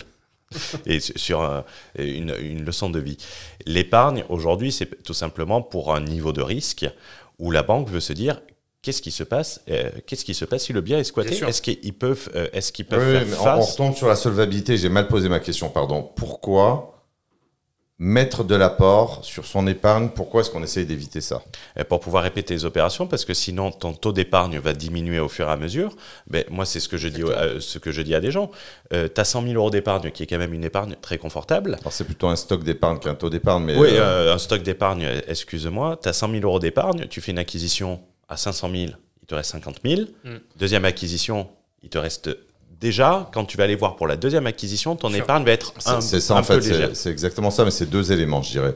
C'est qu'au bout d'un moment, quand tu n'as plus de stock d'épargne et que l'apport est exigé, en fait, tu es interdit de jouer, non pas au casino, mais au jeu de l'immobilier. Ça, c'est le premier point. Mais à chaque fois que tu donnes de l'apport, tu réduis ton scoring. Et ben voilà, tu abîmes la qualité de ton scoring. Donc ça ne nous arrange pas pour des gens qui ont de l'ambition et qui sont dans un jeu infini. Robin et c'est ça que j'aime bien sur ton profil, c'est que tu es dans un état d'esprit, sur une conception que j'adore parce qu'elle est vraiment, elle relève de la norme, de la valeur. Tu es dans un jeu infini. Et donc tu dois conserver en fait, et c'est ça qui est dur. En fait, c'est que on a du stock d'épargne, mais on ne veut pas le lâcher. Et c'est intéressant parce que tu parlais d'épargne d'entreprise. Fouad connaît ma technique. Je me demande si c'est même pas moi qui te l'ai enseigné. Et sur la structuration pour transformer de l'épargne entreprise en épargne personnelle sans fiscalité. Je dirais que c'est un avantage de la forme juridique que j'utilise. Où j'avais pas forcément mis de la conscience là-dessus parce que c'est encore une autre problématique. Il y a des indépendants, des entrepreneurs que j'accompagne et il y a pas mal de trésors sur la holding. L'outil était difficile à... Tout à fait, mais disons que c'est là où il faut encore de l'ingénierie pour pouvoir en fait aller transférer de l'épargne pro sur le perso sans frottement fiscal. Et sans traçabilité fiscale. Parce que la traçabilité fiscale a une importance. Et moi, c'était quelque chose que j'avais appris parce que c'était un mode de rémunération dans mon précédent emploi où on savait qu'on allait partir à l'étranger, donc que le traitement fiscal serait plus favorable à l'étranger. Tout à fait. Et donc, en fait, il utilisait ce mécanisme avec un truc assez... Je t'avais expliqué, c'était sacrément malin. On ne pouvait pas nous le mettre à titre personnel. Et ça nous permettait d'optimiser ça. Et moi, je suis parti sur la forme de société, dès le départ commercial, c'est-à-dire sans trop de traçabilité, qui permet ça selon la juridiction. Et qui a un avantage considérable, c'est-à-dire que je peux avoir l'épargne de la société à titre personnel. Et sans engendrer du dividende, qui laisse de la traçabilité, qui révèle un aspect entrepreneur. C'est pas donné à tous. Moi, j'aime pas trop en parler, sauf si il y a un avocat qui est mis. Moi, l'avocat a tout fait avec Rescrit et compagnie. Donc, il faut faire très attention, mais c'est des outils. C'est comme toujours, tu as la créativité bancaire, juridique. Si tu essayes d'improviser, si tu essayes de faire... C'est fatal, là. Non, mais tu vois, il y a un phénomène qui est très français, pour le coup, très négatif. C'est ce que j'appelle le picorage informationnel. Tu as des gens qui essayent de picorer à droite, à gauche, et qui ne veulent pas acheter du conseil, qui ne veulent pas acheter du capital humain, des gens qui y sont allés fortement, massivement, stratégiquement, qui ont appris de leurs erreurs et en fait en picorant, ils essayent d'appliquer les stratégies et finalement ça ne fonctionne pas et ils se disent quoi? Mais en fait la méthode elle était bidon. Non, c'est quand je te donne le sabre, si tu te coupes, c'est toi qui es bidon en fait. C'est jamais le problème de l'outil, c'est un problème d'utilisateur. Mais voilà, ça c'était important de souligner sur un point commun, on va dire, des utilisations des méthodes, on va dire orthodoxes mais non conventionnelles.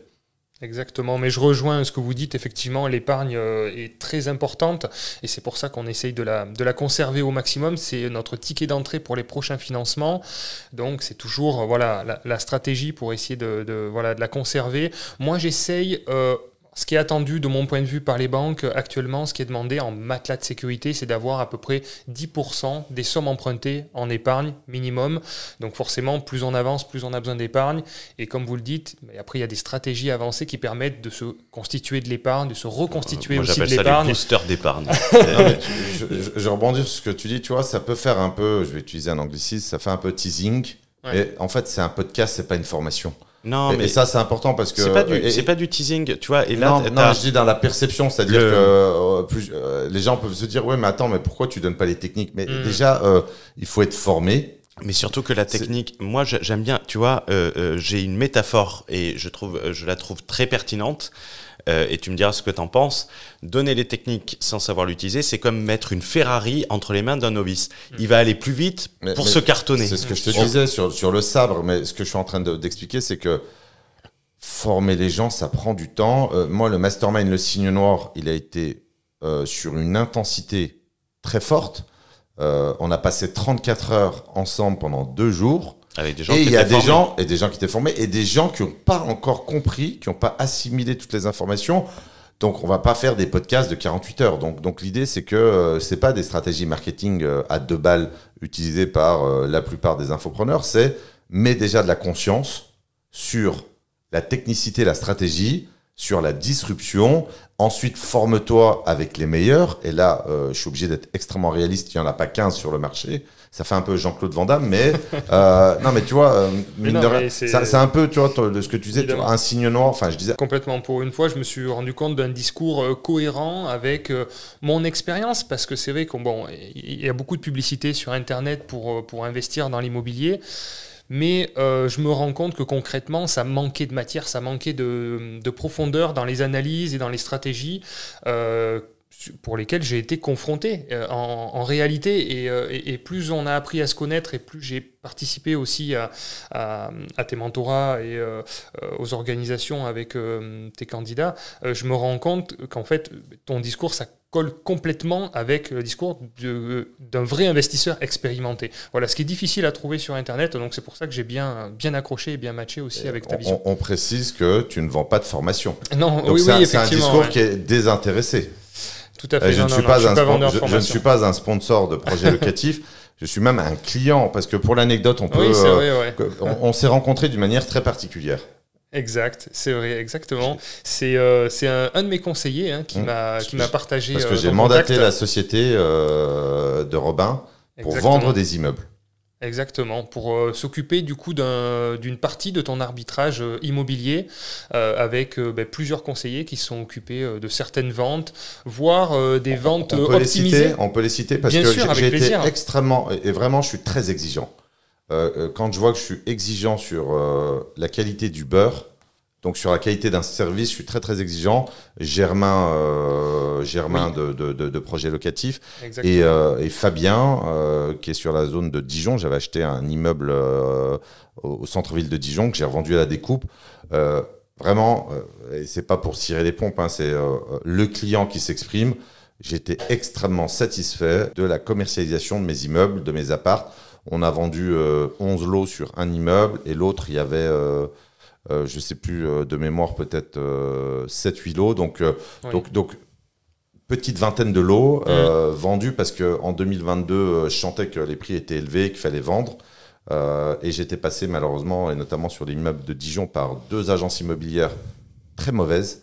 Et donc là, j'avais contacté Projet Locatif. Je me suis dit, tiens, la casquette investisseur, j'aurais peut-être quelqu'un de meilleur sur le terrain. En tout cas, je leur passe le bonjour. Alors, 2 personnes que je n'ai pas encore rencontrées physiquement, mais en tout cas, un grand merci à la qualité du travail qui m'a permis de déstocker une vingtaine de lots. Merci Fouad, je pense que ça leur fera plaisir et c'est 2 super conseillers de l'équipe. Tous les conseillers sont tous des multi-investisseurs et c'est vrai que là, ils se sont occupés de toute la partie découpe, commercialisation, revente en lot pour optimiser aussi la vente de certains biens que tu avais. Donc c'est comme ça effectivement qu'on s'est connus et puis après, la relation a avancé. Donc c'est Germain qui t'a partagé le podcast. Exactement, tout à fait. Et là, tu as écouté, et donc tu t'es dit, Germain m'a dit, écoute, Robin voudrait échanger avec toi, donc on s'est fait un appel téléphonique, et ensuite on s'est fait une visio de 2-3 heures, je crois. Exactement, c'est comme ça que je suis rentré en contact et je me suis dit, enfin, quelqu'un qui a un vrai discours cohérent pour des investisseurs avec des vraies ambitions, quoi. Voilà, moi ça correspond tout à fait à la stratégie que j'ai, c'est acheter des immeubles de plus en plus importants, donc là, en ce moment...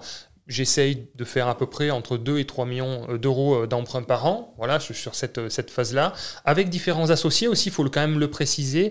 Je ne suis pas seul, j'ai beaucoup d'associés qui, pour certains, ont des revenus bien supérieurs aux miens, donc il y a des associations un peu différentes. Et puis, bien sûr, l'acquisition massive en SCI à l'IS qui permet de maîtriser la fiscalité.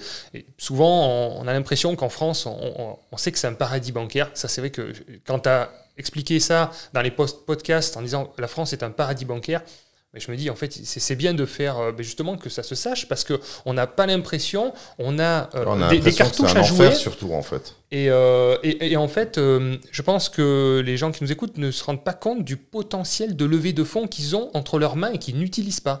C'est incroyable. Et en fait, quand on fait effectivement les bonnes stratégies fiscales, également, on a l'impression que la France, c'est pas un paradis fiscal. Ben, moi, je peux le prouver. Hein. J'ai eu d'ailleurs plusieurs contrôles fiscaux personnels approfondis sur mes SCI. Hein. Je suis passé par toutes les étapes. J'avais eu une version différente de l'examen de situation personnelle. C'est-à-dire la perquisition fiscale à 6h du matin. Ah oui. mais... Ils sont arrivés avec le bélier. Donc il faut quand même avoir une rigueur fiscale, il faut des partenaires de qualité. Surtout que ça fait peur quand tu n'as pas l'habitude. Surtout expert comptable. Ce que je voulais dire, c'est que quand on investit massivement et avec une bonne stratégie, on n'a pas de fiscalité en France. En tout cas, moi, ça fait 15 ans que j'investis. Pour l'instant, je n'ai pas payé d'impôts sur mes revenus fonciers. Pourquoi ? Parce qu'on a ce système magique de la déduction et des reports des déficits, des reports des amortissements, etc. Et ce qui fait que quand on a la bonne stratégie, les bons véhicules, finalement, la fiscalité n'est pas un problème. Voilà. Donc ça, je voulais quand même en parler parce qu'on a l'impression qu'en France, on paye quand même beaucoup d'impôts et c'est vrai qu'on en paye beaucoup. Hein. Moi, j'ai une société avec projet locatif, on fait quand même pas mal de chiffre d'affaires, de vente, on paye beaucoup de TVA, on paye de l'IS, on paye beaucoup d'impôts. Et en immobilier, effectivement, il y a la taxe foncière qui, en plus, sur mon secteur, est quand même très élevée. Hein. Je dois payer à peu près 150 000 euros par an de taxe foncière. C'est à quoi, 2 mois on est en général à 2 mois, effectivement, de loyer. Donc c'est vraiment la tranche haute sur la taxe foncière. Parfois, il y a 3 mois. Ça va jusqu'à 3 mois pour certains départements, pour effectivement. moi, 3 mois de taxe foncière en équivalent loyer, c'est rédhibitoire pour moi. C'est énorme. C'est énorme. Mais bon, voilà, c'est pour dire qu'effectivement, quand on fait les bons choix, on peut aussi optimiser la partie fiscale et sur le long terme, pour le coup. Moi, j'aime bien dire, même s'il y avait de la fiscalité par rapport à l'amortissement de capital qui est net d'impôt. Bien sûr, bien sûr. Si demain, tu vends même au prix d'achat, sans plus-value, il y a les gens qui me sortent, oui, il va avoir la reprise amortissement. Mais la reprise amortissement est une annulation de déduction fiscale qui t'a donné un levier fiscal pour faire plus d'opérations. Donc en soi, si tu as... récupère la moitié, ça fait quand même un paquet de pognon. Tu déduis, tu as déduit 150, on te taxe sur 150, ça fait 0 à la fin sur une reprise d'amortissement. Tu pars avec le capital, tu le mets, et c'est réglé, quoi. Tout à fait. En tout cas, ça n'a jamais été un frein. Donc, voilà, moi, c'était pour partager un peu mon expérience en me disant, voilà, j'avais un petit bagage, il est possible de faire ça. Et puis, j'espère que voilà, ça inspirera un petit peu l'audience aussi, avec une prise de conscience, parce que des fois, c'est pas grand-chose. Moi, j'ai eu une prise de conscience avec une collègue qui était aide-soignante à l'époque, qui s'en est pas rendu compte, mais une conversation en allant chez un patient dans la voiture, on avait un peu de sous de côté, on avait 30 000 euros qu'on avait économisé avec mon épouse. On se dit, sur le livret A à 1%, ou je sais pas combien c'était à l'époque, peut-être 3%, ça traîne. Qu'est-ce que tu penses qu'on pourrait faire avec ça ? Elle m'a dit, mais tu devrais acheter un appartement. Moi, j'ai acheté un appart il y a 15 ans, c'est la banque qui m'a financé, et c'est toujours le même locataire qui est dedans, et aujourd'hui, ça m'aide à payer les études de ma fille qui fait des études, ça lui paye son appartement pour ses études. Je dis, c'est pas... Tu peux la remercier. Comment c'est... Mais je suis alors passé plusieurs fois à la remercier. Elle, d'ailleurs, elle ne se rend pas compte parce qu'en fait, cette conversation de quelques minutes m'a changé la vie. C'est un déclic. Donc, je suis passé une première fois, on a bu une bouteille de champagne. Après, au bout de 50 lots, je suis venu avec la caisse de champagne. Et puis, après, voilà, elle ne se rend pas compte, mais c'est des petits déclics comme ça. Et puis, et quand on a des gens, voilà, c'est vrai qu'on peut en parler autour de soi. Mais c'est bien de partager aussi l'information avec des personnes compétentes parce qu'on peut faire l'erreur d'échanger avec nos proches, avec des amis qui vont peut-être nous décentrer, qui n'auront pas les compétences nécessaires. Ils voudront notre bien, mais pas forcément nous donner les bonnes informations pour nous aider à franchir le cap, à passer à l'action. Et donc, c'est vraiment l'expérience qui fait la différence. Je m'en rends compte avec le temps. On peut être investisseur avec, comme tu dis, un lot ou deux. Pour moi, on n'a pas d'expérience. En fait, on n'est pas investisseur immobilier. Voilà, un vrai investisseur immobilier, c'est quelqu'un qui a vraiment un gros patrimoine, qui a une grosse expérience et qui connaît les bonnes méthodes et les bonnes stratégies. Donc voilà, en tout cas, moi, c'était avec grand plaisir pour partager cette expérience et espérer, parce que en fait, ce que j'ai fait pour moi, au-delà effectivement de ce qu'on fait avec Projet Locatif, c'est partager pour aider aussi d'autres personnes à faire la même chose, parce que je trouve ça extraordinaire. En fait, c'est prendre le rôle de cette femme qui t'a conseillé exactement. de reproduire l'exercice. Exactement. Ouais, il doit y avoir de ça, effectivement, peut-être en moi, en arrière-fond, de rendre l'appareil comme ça et voilà, d'aider un maximum de personnes aussi à le faire. Voilà, il faut le sentir, il faut se sentir aussi capable, parce qu'on parle de signes noirs, il y a peut-être des personnes qui ne se sentent pas capables aussi d'investir dans l'immobilier. On peut dire qu'aussi c'est peut-être pas fait pour tout le monde, mais on peut pas dire même si t'as pas d'argent, pas de revenus. Salut à toi, futur rentier. Mon petit cash flow. Ça faisait longtemps qu'on n'avait pas envoyé quelques balles perdues là. Ouais. Non, tu vois, c'est intéressant ce que tu dis, c'est que moi je suis totalement d'accord et j'assume ce positionnement. Ce n'est pas fait pour tout le monde. Il y a le biais du survivant, finalement, qui nous laisse à penser que tout le monde peut le faire. Ça, là-dessus, je suis d'accord. Mais il y a quand même une nuance importante. Il y a des gens qui ont les cartes en main et ils ne le savent pas. Et c'est là où il faut de l'accompagnement, parce que j'ai enregistré un podcast, je ne sais pas, enfin, on a enregistré un podcast avec Léna et Samuel. Et on a aussi des gens qui ont parfois des cartes en or et qui n'ont pas conscience du pédigré, du potentiel, avec les bonnes stratégies, le bon accompagnement de ce qu'on peut faire et sur la notion de paradis bancaire dont tu parlais tout à l'heure, où on a quand même un levier qui est absolument monstrueux, qui produit des dizaines, des centaines de milliards d'euros de prêts immobiliers et mettre de la conscience également sur la valeur de tes cartes. C'est ce que je fais notamment en audit stratégique. C'est hyper important parce que oui, tout le monde ne peut pas, mais certaines personnes peuvent et ne le savent pas. Et il faut aussi en avoir conscience. Exactement, et même on a des prises de conscience à tout niveau. Moi, j'ai eu une prise de conscience dernièrement avec un futur associé. On s'est positionné sur un projet commercial. C'est voilà, Grégory qui est sur mon secteur.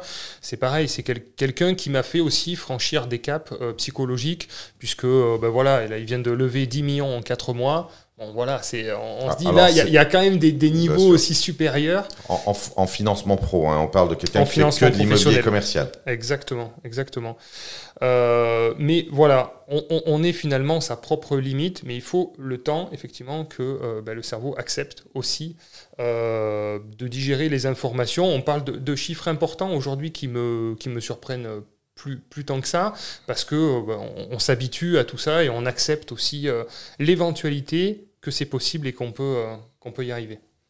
Tu vois, c'est intéressant ce que tu dis sur le chiffre, parce que c'est vrai que l'unité de compte du podcast, c'est le 1 million d'euros, et non pas pour impressionner, parce que ça devient en fait quelque chose de quasiment identitaire, et tu dis ouais, ça m'impressionne pas, et c'est un peu la conséquence de l'entraînement, du passage massif à l'action, et finalement on se dit que on est habitué. J'avais eu c'était Auguste, que je salue au passage, qui m'avait dit la première opportunité que tu m'as proposée, on était sur un financement, je crois, à 1 million. Il m'a dit, mais purée, ça me paraissait colossal. Il m'a dit, mais c'était énorme. Et maintenant, il fait rien en dessous d'1 million. Oui, donc évidemment, on n'est pas obligé d'aller sur des OP à 1 million. Ça peut être 3 OP à 350 000 euros. C'est très très bien. Mais en tout cas, c'est vrai que passer à l'action, massivement, stratégiquement, permet de flirter avec une unité de compte intéressante et d'aller flirter avec son ambition et de se réaliser, parce que, comme j'aime le dire, en fait, les projets font vivre l'individu et ils font même vivre le couple.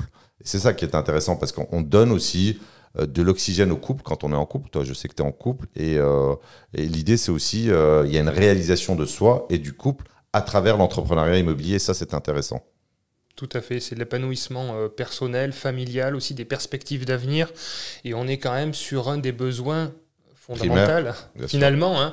Ça, on a tendance à l'oublier, avec en plus un effet de levier puissant. Donc voilà, c'est vrai que ça coche quand même pas mal de cases pour être plutôt rassuré et serein dans le temps.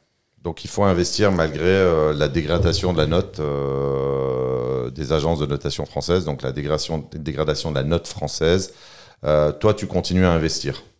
Moi, je vais continuer à investir. Je ne vais pas me laisser impressionner ou trop perturber par toutes ces informations qui nous sont données au fur et à mesure.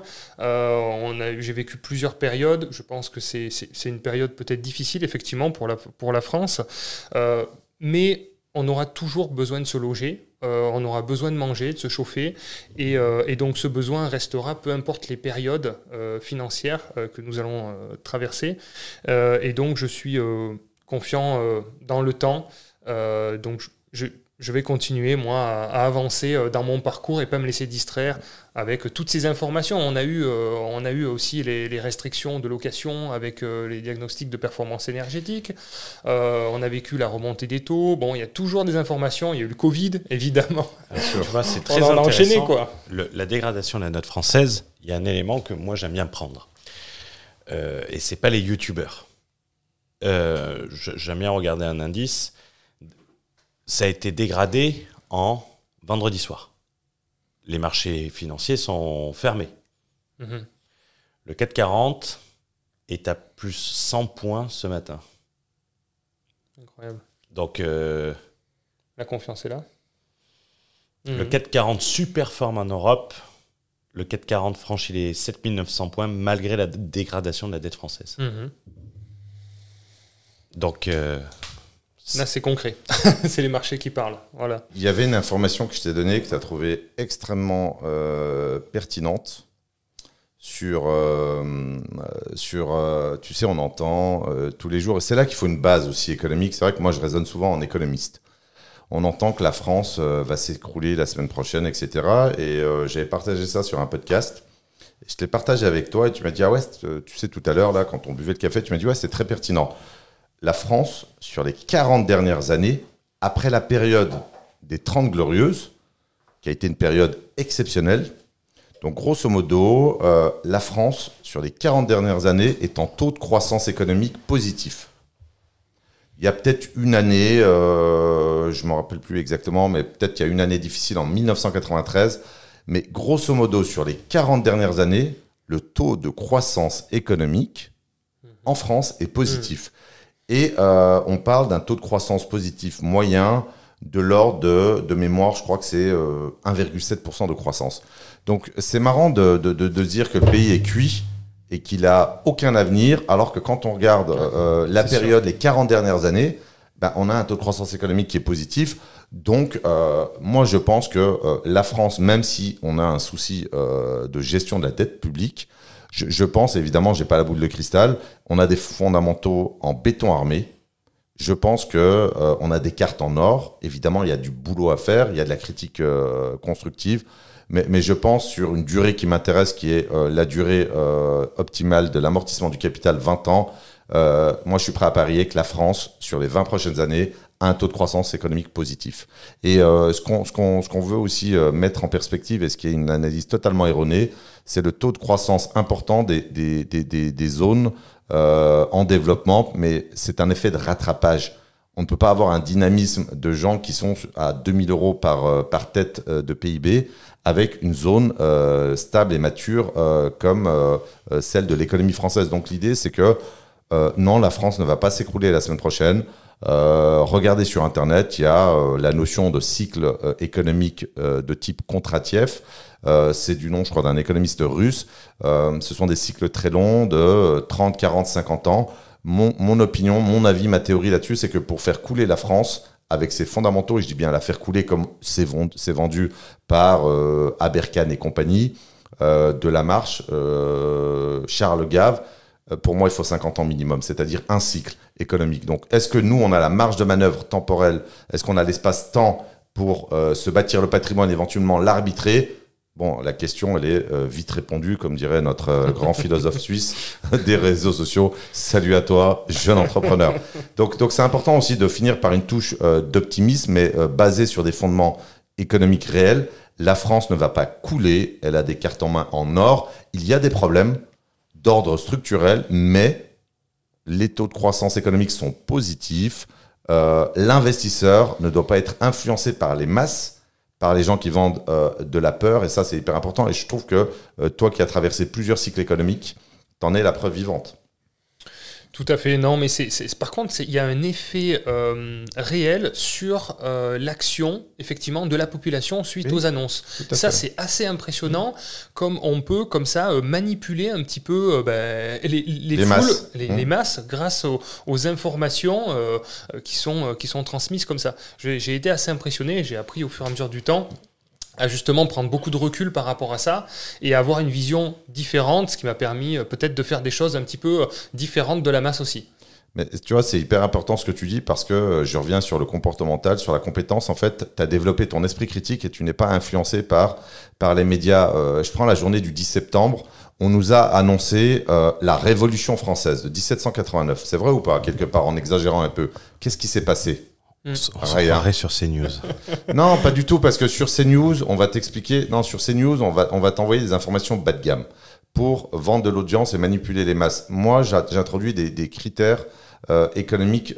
C'est important parce que même quelqu'un qui a un niveau d'éducation élevé et qui est illettré du point de vue économique n'a pas le discernement pour pouvoir en fait faire la part des choses. Et ce que j'apporte sur cette partie économique, c'est les 40 dernières années, on est en croissance, sachant que les 30 glorieuses, qui sont les 30 années précédentes, on était en hypercroissance.